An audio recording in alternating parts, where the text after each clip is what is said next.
future of recorded music and the way artists, sort of derive their income, like where they derive it from. Is it? I mean, maybe it depends on the genre, but is it today? Is it streams and is it live performances? Yeah, I mean, touring is really it. Licensing is a big part. Streaming, it just feels like the jury is still out. It's really, still coming together. There's a lot of back and forth on, where the money is, and a lot of disgruntled artists. But I trust that'll work itself out. But it's a top of mind issue for a lot of people in the industry. And I'm kind of a throwback where I want to hear an album. I also really appreciate the work of art that an album is.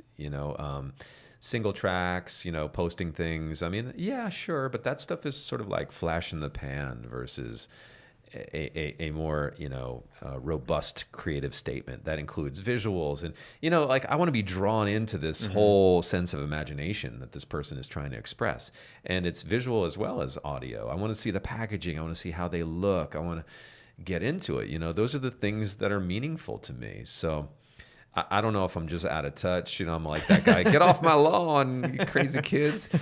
Some people, it just don't matter anymore, but like I love vinyl. I like gatefold albums. I like collecting things. So, I do hear that vinyl is enjoying a massive resurgence. So maybe the pendulum is swinging back. And people pitch me music every single day. And I listen to music, often at night is when I'll review a lot of the new submissions. And it's a very intuitive process. There's not like an exact science. It's really listening to a song. And if it takes a turn and I'm like, nah, no, but there's a lot more often, thankfully, there's this thing like, yeah, okay, this is good. I like this.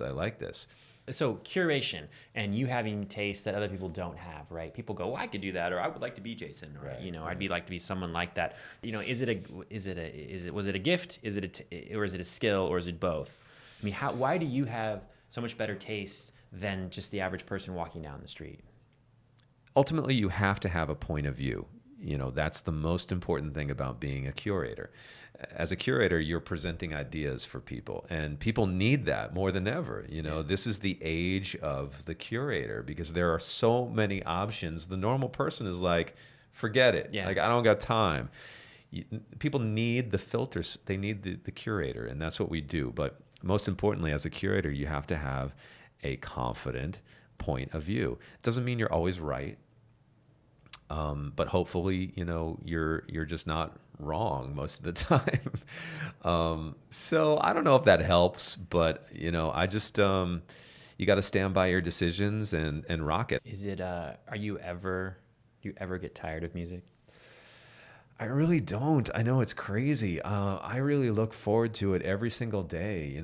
I've been at the radio station for so long that it's almost embarrassing. Mm-hmm. It's like, how long you been here? It's like, I don't want to say.